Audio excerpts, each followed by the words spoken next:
በጣም ብዙ ወንዶች እነዚህን የተሳሳቱ መረጃዎችን በማመናቸው ብቻ በዝምታ እየተሰቃዩ ይኖራሉ። በዚህ ቪዲዮ የምነግራችሁ 10 እውነት ያልሆኑ የተሳሳቱ መረጃዎች ብዙ ወንዶች እውነት ናቸው ብለው በመቀበላቸው ምክንያት ስቃይ ውስጥ እንዲኖሩ በዝምታ እንዲሰቃዩ የሚያደርጉ ነገሮችን አጋልጣለሁ ወይም እነግራችኋለሁ። እስከ መጨረሻው ተከታተሉ። በተለይ 5 እና 6 በጣም ጠቃሚ እንደሆነ ትረዳላችሁ ማለት ነው። በአንደኛ ደረጃ ቢገር ኢዝ ቤተር ወይም ደግሞ ትልቅ ብልት ያለው የግንኙነት ብቃት አለው ብለው ብዙ ወንዶች ያምናሉ። የሚገርማችሁ ማለት ነው በጣም በርካታ ወንዶች እኔ ጋር መጥተው ሳይዝ ማሳደግ ወይም ደግሞ የብልት መጠናቸው ማተለቅ ይፈልጋሉ። ከሚጠይቁኝ እኔ በብዛት የማያቸው 3 የወንድ ከስንፈተ ወሲብ ጋር የተያያዙ ነገሮች አሉ። ያለመቆም ችግር፣ ቶሎ መጨረስ ችግር፣ የሳይዝ ወይም ደግሞ መጠኑ ይጨመርልኝ።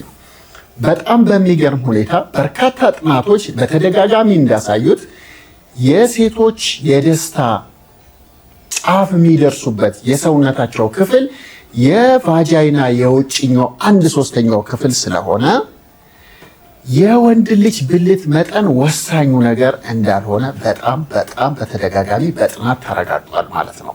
በጣም ብዙ ወንዶች ደግሞ ብልቴ ትንሽ ናት ብለው 24 ሰዓት ይጨነቃሉ። በዚህ በመጨነቃቸው የተነሳ ሴት ጋር በድፍረት አይቀርቡም። ቢቀርቡም ግንኙነት ለማድረግ ይቸገራሉ። ቶሎ ይጨርሳሉ። መቆምን ቢላቸዋል። ምክንያቱም እነሱ ያሉት እዛ ውስጥ ስለሆነ ግንኙነቱን ለማድረግ በቂ ኮንፊደንስ እና የራሳቸው ፍሎውን ለመቆጣጠር አይችሉም ማለት ነው። ሀሳባቸው እዛ ስለተወሰደ በማይሆን ነገር ይሰቃያሉ ማለት ነው። ስለዚህ ምንም የብልት መጠንና የሴት ልጅ የማርካት አቅም የሚገናኝ ነገር የለም። የሚገናኘው ምንድነው? እሷን ሴፍ እንድትሆን ወይም ደግሞ ሮማንቲክ አትራክሽን እንዲኖራት ማድረግ። ያ ደግሞ በሌሎች ነገሮች ይመጣል። ለምሳሌ ወንዶች ሰውነታቸው ላይ ሲሰሩ ማስኩሊኒቲ አትራክቲቭ ይሆናሉ። እንደዚሁ ደግሞ ንጽህናቸውን ሲጠብቁ፣ ስፖርት ሲሰሩ፣ ጤነኛ ሲሆኑ፣ በመጫወት ሲችሉ፣ መግባባት ሲችሉ፣ ሴት ልጅን ማሳመን ሲችሉ ሴቶቹ ደስተኛ ሆነው ይቀጥላሉ ማለት ነው። ብዙ ወንዶች ግን ትልቅ ነገር ቢኖረኝ ኖሮ አስደስታት ነበር፣ ስለሌለኝ አላስደስታትም ብለው ስለሚጨነቁ ገና የመጀመሪያውን ፈተና ይወድቃሉ ማለት ነው። ስለዚህ ጥናቶችም ደጋግመው እንደሚያሳዩት የብልት መጠንና የሴትን የማስደሰት ብቃት አይገናኙም። ምክንያቱም አናቶሚካል ኤክስፕላኔሽን ስላለው። ምክንያቱም የሴቷ የእርካታ የነርቭ ጫፎች በከፍተኛ ሁኔታ ያሉት ወይ ክሊቶሪ ላይ ነው ወይ አውተር ቫጃይና ነው የውጭኛው ክፍል ላይ ስለሆነ ማለት ነው። እንዲያው በጣም ትልቅ ከሆነ አንዳንድ ወንዶች ቀለበት እንዲያደርጉ ይደረጋል ስለሚያማቸው ሴቶቹ ማለት ነው። የተሳሳተ መረጃ የተሳሳተ እምነት ሆኖ ብዙ ወንዶችን እንዲያፍሩ፣ እንዲሸማቀቁ፣ እንዲጨነቁ ብዙ ወጪ አውጥተው የተለያዩ መድኃኒቶችን እንዲሞክሩ የሚያደርገው ብልቴ ትንሽ ናት ብለው ስለሚጨነቁ። ይህንን አቁሙ። ይሄው ነግሬያችኋለሁ። ካልሆነም ጥናት ፈልጋችሁ አንብቡና ይሄ ነገር እውነት ነው ወይ ብላችሁ ቼክ አርጉ። በመረጃና በማስረጃ ህይወትን መምራት የተሻለ ነው። አለበለዚያ ሁሉም ያወዛግባችኋል። አንዱ እንደዚህ እያለ ሴትም ጋር ስትቀርቡ ኮንፊደንሳችሁ በዚህ ላይ ብቻ ይሆናል ማለት ነው። የተሳሳተ ሆኖ ወንዶች እንዲሰቃዩ እንዲጨነቁ የሚያደርገው የብልት መጠንና የሴክስ ብቃት አይገናኝም ማለት ነው።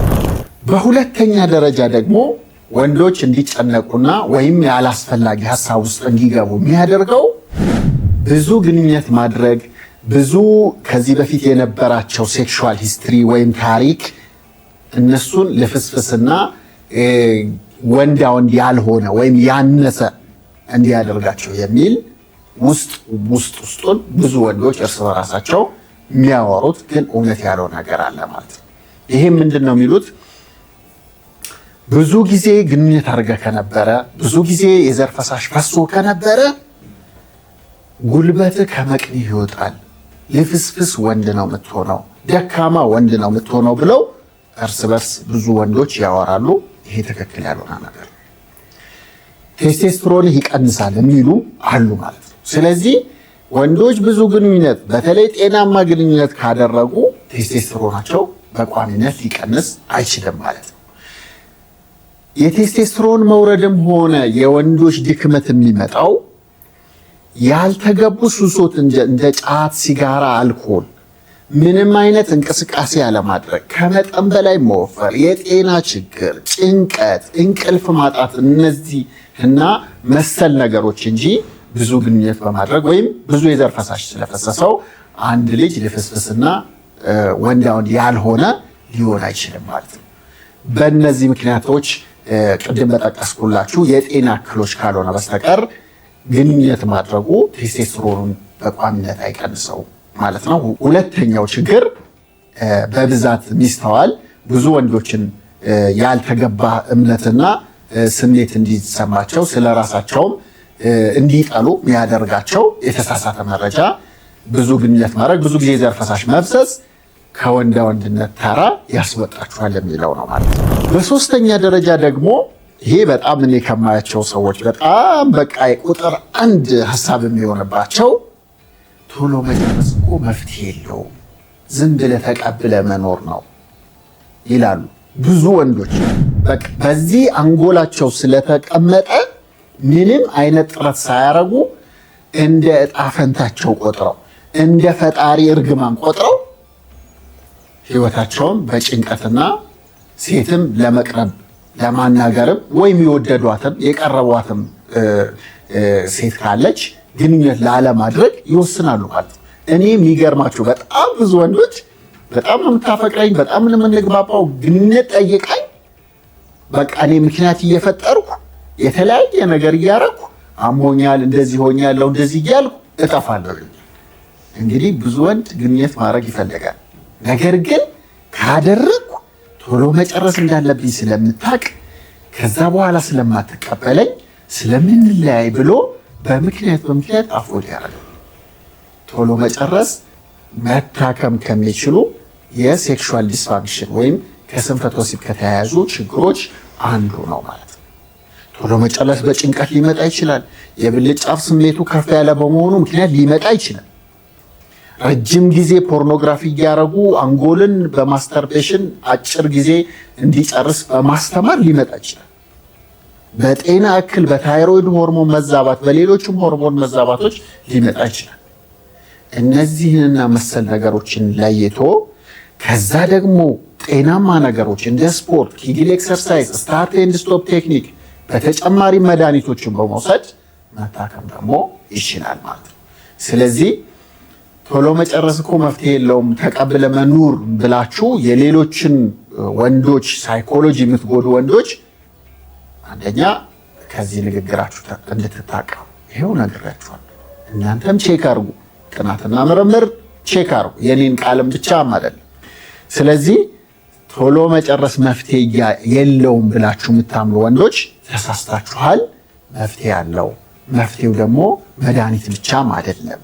ተፈጥሯዊና ምንም ሳይድ ኢፌክት የሌላቸው እንደ ኪግል ኤክሰርሳይዝ፣ ፔልቪክ ፍሎር ኤክሰርሳይዝ፣ ማንኛውም ስፖርት፣ እንደገና ደግሞ ቴክኒኮች፣ ቢሄቪየራል ቴክኒኮች ጨምሮ በጣም ከቁጥጥር ውጭና በጣም የፈጠነ ከሆነ ደግሞ መድኃኒቶች እንዳሉ አውቃችሁ ሐኪም ጋር ቀርባችሁ መታከም ትችላላችሁ ማለት ነው። ይሄኛው እንግዲህ የተለመደ ሚት ወይም ሴክሹዋል ሚት ወይም ደግሞ እውነት ያልሆነ በብዙ ወንዶች ዘንድ አንዳንዴ በሴቶችም ዘንድ የሚታመን እና ወንዶችን አላስፈላጊ ስቃይ ውስጥ የሚከት ነገር ነው ማለት ነው። በአራተኛ ደረጃ ብዙ ወንዶች የሚሳሳቱት ነገር ምንድን ነው?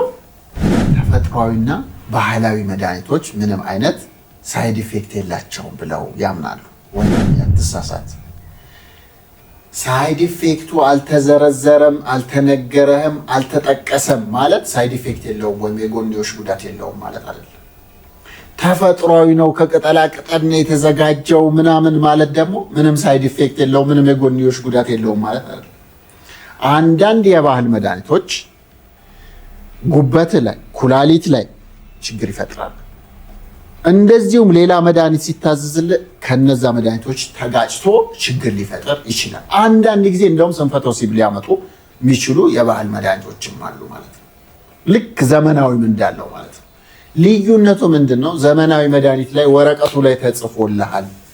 ይሄ እንዳውም የሌለውም እንደ ማስፈራሪያ እስኪመስል ድረስ ማአት ነገር ነው እንዳውም ዘመናዊ ላይ የሚጻፈው። ስለዚህ ተፈጥሯዊና የባህላዊ መድኃኒት ናቸው ምንም ችግር የለውም ብለህ ዝም ብለህ መድኃኒት መውሰድ የለብህም። ይህን ስል ሁሉም የባህል መድኃኒቶች አይሰሩም ወይም መጥፎ ናቸው ማለት አይደለም። ሁሉም የባህል ሐኪም ደግሞ እኩል አይደለም። አንዳንድ ጎበዝ የባህል ሐኪሞች ሊኖሩ ይችላሉ። ነገር ግን የባህል መድኃኒት ምንም ሳይድ ኢፌክት የለውም ውጤታማ ነው ተብሎ የሚወራው ነገር ማስረጃ መጠየቅ ይኖርብሃል። ሕክምና ሲሆን እኛ ዘመናዊ ሕክምና ስንሰጥ በማስረጃና በመረጃ የተደገፈ ነገር ነው ምናምነው ማለት ነው።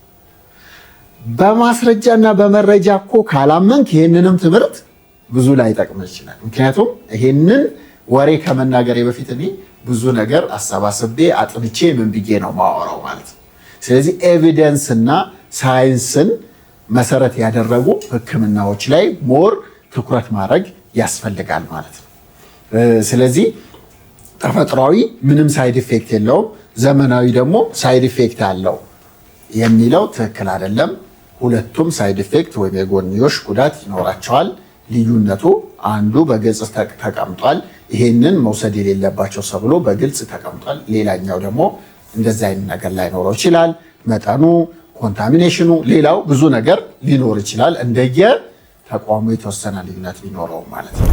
በአምስተኛ ደረጃ ደግሞ ብዙ ወንዶች አንዳንዴም ሴቶች የሚሳሳቱት ነገር እና ብዙ ወንዶች ማይረዱት ነገር ወጣት ላይ ስንፈተ ወሲብ የለም፣ ስንፈተ ወሲብ የትላልቅ ሰዎች ችግር ነው ብሎ ማመን ነው። ይሄ ስህተት ነው።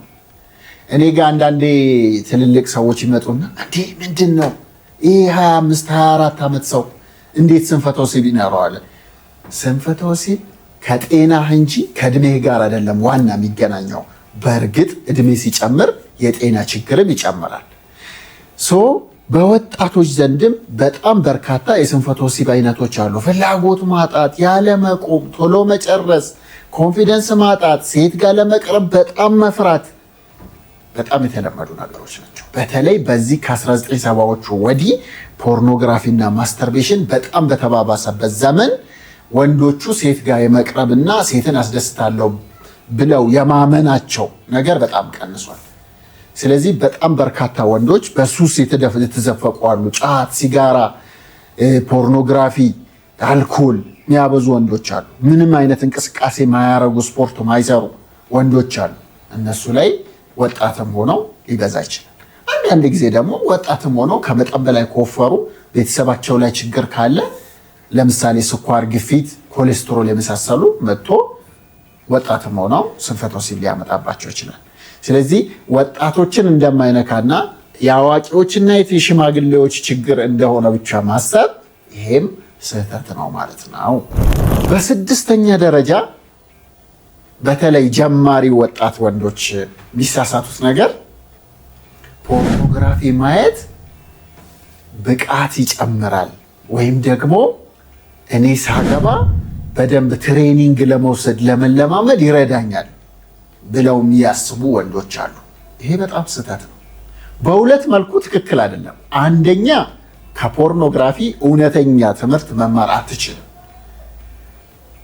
እውነተኛ ላይፍ ስላልሆነ በካሜራ ተመርጦ ወንዱ ተመርጦ ሴቷ ተመርጣ መድኃኒት ወስደው ከነሱ ምን ትማራለህ? እንደዛም ልትሆን ደግሞ አትችልም። አንደኛ ትክክለኛ መረጃም አይደለም፣ ትሬኒንግም አይደለም፣ በባለሙያዎች የሚሰጥም አይደለም፣ ሪል ላይፍን የሚወክልም አይደለም ማለት ነው። አንደኛ ትክክለኛ ትሬኒንግ ስላልሆነ፣ ሁለተኛ ደግሞ በዛው ሱስ ውስጥ ልገባ ትችላለህ። ፖርኖግራፊ ትጀምራለህ። ከዛ ሴት ጋር ኖርማል ሴት ጋር ስትቀርብ እንደዛ ስቲሙሌት ላታረገ ትችላለች፣ እንደዛ ላታነቃቃ ትችላለች። ከዛ ስንፈተ ወሲብ ሊመጣ ይችላል። እንደዚህ ደግሞ ብቃት ላይኖረኝ ይችላል ብለህ ትጨነቃለህ። ቶሎ መጨረስና ያለመቆም ችግር ሊገጥም ይችላል። ስለዚህ ፖርኖግራፊ ስለ ሴክስ ኤጁኬሽን መማሪያ ትሬኒንግ አይደለም። ብዙ ወንዶች በዚህ አትሳሳቱ። ይህንን መረጃ ይጠቅማችኋል ብዬ ነው የምነግራችሁ። በሰባተኛ ደረጃ ደግሞ ወሲብ እኮ ከመጨናነቅና ኮንፊደንስ ከማጣት ብቻ ነው እንደዚህ ጠንከር በል እንጂ የሚሉ ወንዶች ደግሞ አሉ። አንጎልህ ላይ ነው የሚሉ አሉ እንጂ እንዴት ምናምን የሚሉ። ይሄም ትክክል አይደለም። ምክንያቱም አንዱ መጨናነቅና ማሰብ፣ መፍራት፣ ኮንፊደንስ ማጣት ቢሆንም ከምርም እውነተኛ ስንፈተ ወሲብ የሚያመጡ ችግሮች አሉ። ስኳር፣ ግፊት፣ ኮሌስትሮል፣ የሆርሞን እጥረት። ሆርሞን ሲባል ቴስቴስትሮን፣ ፕሮላክቲን፣ ታይሮይድ ብዙ አይነቶችን ይጨምራል። የቫይታሚን ዲ እጥረት፣ የጀርባ ህመም፣ የነርቭ ህመም፣ ብዙ ነገሮች እኔ ማገኝ። የሚገርማችሁ ነገር ለስንፈተ ወሲብ ብለው የመጡ በጣም ወጣት ከ30 በታች የሆኑ ወንዶች ላይ የአንጎል እጢ ያገኘውባቸዋል። ፒቱታሪ አዴኖማ ይባላል። ፕሮላክቲናቸው በጣም ከፍ ይላል። ፕሮላክቲን የሚባለው ሆርሞን ደግሞ ሴቶች በሚያጠቡ ጊዜ ከፍ የሚል ነው። ወንዶች ደግሞ ከግንኙነት በኋላ ባለው ሪፍራክተሪ ፔሪድ የምንለው አለ። ወይም ደግሞ ከጨረሱ በኋላ በመሃል ያለችዋ ፍላጎትም መቆምም የሚቀንስባት ፔሪድ፣ በዛ ሰዓት የሚመነጨው ፕሮላክቲን በሁሉም ሰዓት ሲመነጭ ስንፈተ ወሲብ ያመጣል። ለሱ ብለው እኔ ጋ ይመጣሉ። ኤምአርአይ ጭንቅላት ሲታዘዝ ፒቱታሪ አዴኖማ የጭንቅላት እጢ ይገኝባቸዋል። ስለዚህ ከመጨናነቅ ብቻ አይደለም። መጨናነቅ አንድ መንስኤ ነው እንጂ በጣም በርካታ ስንፈተ ወሲብ የሚያመጡ ነገሮች አሉ ማለት ነው። 8ኛ ደረጃ ደግሞ ኮንዶም ስንፈተ ወሲብ ያመጣል ብለው ወይም ደግሞ ኮንዶም የስሜት መቀነስና ሴክሹዋል ሳቲስፋክሽን ይቀንሳል የሚሉ ብዙ ወንዶች አሉ። አንዱ ምን አለኝ፣ ሙዝን ከነልጣጩ ስትበላና ሙዝን ልጠ ስትበላው ባለው አይነት ነው እኔ ማስበው አለ። ትክክል አይደለም። ይሄ የማይንድ ሴት ጉዳይ ነው፣ የምንፈርጅበት አመለካከት ጉዳይ ነው እንጂ ኮንዶም እንዲያውም በነገራችን ላይ ቶሎ መጨረስ ካለ ትንሽ ሊያቆይህ ይችላል። የአባለዘር በሽታ ኤችአይቪን ጨምሮ ሄፓታይቲስ ቢን ጨምሮ ከባባድ የአባለዘር በሽታዎች እንዳይዙ ሊያደርግ ይችላል። ሴቷን ያለ ጊዜዋና ዝግጁ ሳትሆን እንዳታስረግዝ ለአንተም ለሷም ይጠቅማል ማለት ነው። ስለዚህ ስለ ኮንዶም መጥፎ የምታወሩ ሰዎች ወይ በቂ እውቀት የላችሁም ወይ ደግሞ የተሳሳተ እምነት ነው ያላችሁ ማለት ነው። ስለዚህ በ8ኛ ደረጃ ብዙ ወንዶች ሊያውቁት የሚገባ ግን የተሳሳተ እምነት ያላቸው ኮንዶም ደስታ እንደሚቀንስና ኮንዶም እንደዚህ እንደሚያደርግ ማሰባቸው ትክክል አይደለም። ኮንዶም ጥሩ ነገር ነው ማለት ነው። በዘጠነኛ ደረጃ ደግሞ ወንድ ልጅ አልጋ ላይ ካልቆየ ምኑን ወንድ ነው ብላችሁ የምታምኑ ወንዶችም ሴቶችም ይሄ አመለካከት ስህተት ነው ማለት ነው። ብዙ ጥናቶች ተጠንተዋል። መርፌና ክር ከሆኑበት ጀምሮ ኢጃኩሌት እስከሚያደርግ ፈሳሽ እስኪወጣ ድረስ በትክክል ተጠንቷል። ወንድ ልጅ አልጋ ላይ አብዛኛው ወንድ ከ3 ደቂቃ እስከ 7 ደቂቃ ነው የሚቆይ። ስለዚህ ከ7 ደቂቃ ብዙ በላይ አይቆይም ማለት ነው። እራስህን 10 ደቂቃ 20 ደቂቃ 30 ደቂቃ መቆየት አለብኝ ብለህ የምትጨነቅ ወንድ ባልሆነ ነገር ያልሆነ መድኃኒት አትጀምር፣ ያልሆነ ጭንቀት ውስጥ አትግባ። አብዛኛው ወንድ ከ3 እስከ 5 ደቂቃ ባለው ነው የሚጨርስ። ግንኙነትም ከ30 ደቂቃ 40 ደቂቃ ጂም ነው እንጂ መስራት ያለብን ሴክስም ያን ያህል መሄድ የለበትም። እንዲያውም እሷ ላይ ህመም መላላጥ፣ አንተ ላይ ድካም ሊያስመጣና ከደስታ ወደ ስራ ሊዞር ይችላል። ስለዚህ ወንዳ ወንድነት የሚለካው እሷን በማስደሰት ራስ ላይ በመስራት ቤትን በማስደሰት ላይ ነው እንጂ የአልጋ ላይ ቆይታው ብቻ አይደለም። በዚህ ምክንያት በጣም ብዙ ወንዶች እንደሚጨነቁ ስለማቅ ምንም እንኳን ከ3 ደቂቃ በታች ለብዙ ጊዜ ሲባል 10 ግንኙነት አድርጎ 8ቱ ከ3 ደቂቃ በታች የሚጨርስ ከሆነ ቅድም ባነሳሁት መልኩ መታከም የሚችል ቢሆንም አንዳንድ ወንዶችና አንዳንድ ሴቶች ደግሞ እንደሚያነሱት 20-30 ደቂቃ መጠበቅም አይጠበቅብህም አያስፈልግም ማለት ነው። በ9ኛ ደረጃ ወንዶችን የሚያስጨነቃቸው በጣም ረጅም ሰዓት የሚቆይ እየመሰላቸው የሚጨነቁ ብዙ ወንዶች ስላሉ ነው። አንዳንድ ጊዜ ቶሎ መጨረስ አስቸገረኝ ብለው እኔ ጋር ቢመጡና ምን ያህል ደቂቃ ትቆየ ቼክ አድርጌዋለሁ ይሉኛል አንዳንድ ሰው። 3 ደቂቃ እስከ 4 ደቂቃ ነው። ትክክል ነህ። በቃ ከዚህ በላይ ኪግል ጨምርበት መቆየት ትችላለህ። ለዚህ ህክምና አይፈልግም። ስለዚህ መረጃዎችን ማወቅ ደግሞ አስፈላጊ ነው። ከሚጠበቀው በላይ ራስን ማስጨነቅም እንደገና ችግሩ የበለጠ እንዲባባስ ያደርጋል ማለት ነው። በመጨረሻ በአስረኛ ደረጃ በአሁን ዘመን በጣም በቃ የበዛ ነገር ቢኖር ሰፕሊመንት ነው። ሁሉም ሰፕሊመንቶች ለስንፈተ ወሲብ እንዲህ ቴስቴስትሮን ለመጨመር እንዲህ እንትንህን እንደዚህ ውጤታማ የሚል የማርኬት ሃይፕ አለ፣ ወይም ደግሞ ገበያው ላይ በጣም በጩኸት ይወራል። በሳይንስ የተጠገፉ የተወሰኑ ሰፕሊመንቶች በጣም ለመካከለኛና ለአነስተኛ ስንፈተ ወሲብ የሚረዱ አሉ። አብዛኛው የሚወራው ግን ማርኬቲንግ ነው ወይም ደግሞ የማሻሻጫ ጩኸት ነው ማለት ነው። ስለዚህ ሁሉም ሰፕሊመንት ለስንፈተ ወሲብ መፍትሄ እንደሆነ ተደርጎ የሚቀርበውን ነገር ቼክ ማድረግ ማጥናት ይኖርባችኋል ማለት ነው። በምን ጥናት ነው ውጤታማነት የተደገፈው፣ ማን ያለው የሚለውን ቼክ ማድረግ ያስፈልጋል ማለት ነው። በተጨማሪም ደግሞ ሰፕሊመንቶች የአጋዥ ንጥረ ነገሮች የምንላቸው የምግብ አጋዥ ንጥረ ነገሮች ናቸው።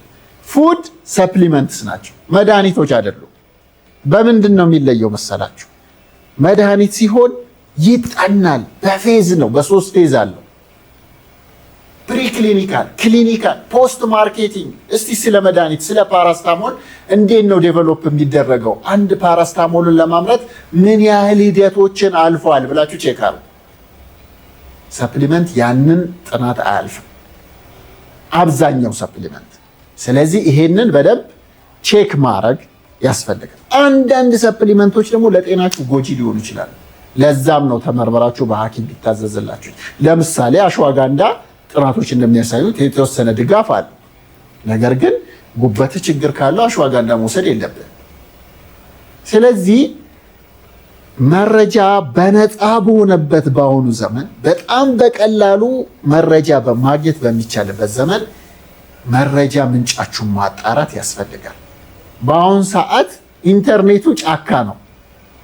በጣም የዓለም ጎበዝ የሆኑ ሰዎችም አሉበት። ምንም መሰረት ሳይኖራቸው ደግሞ ብድግ ብለው ከሱ እኩል የሚተነትኑም ያሉበት ነው። ስለዚህ የመረጃ ምንጫችሁን አጣሩ። መረጃና ማስረጃን ይዛችሁ ጤናችሁ ላይ ስለሆነ የምትወስኑት በዛ መሰረት ወስኑ። እነዚህን 10 ነገሮች እንግዲህ ይጠቅሟችኋል ብዬ ነው ያብራራሁት። ከነዚህ ውስጥ የትኛው ነው እስቲ አንተ ስትመለከት የትኛው ነው አንተን ያስገረመ? ኮሜንት ላይ ጻፍልኝ። በተጨማሪም ላይክ፣ ሼር፣ ፎሎ፣ ሰብስክራይብ ማድረጋችሁን አትርሱ።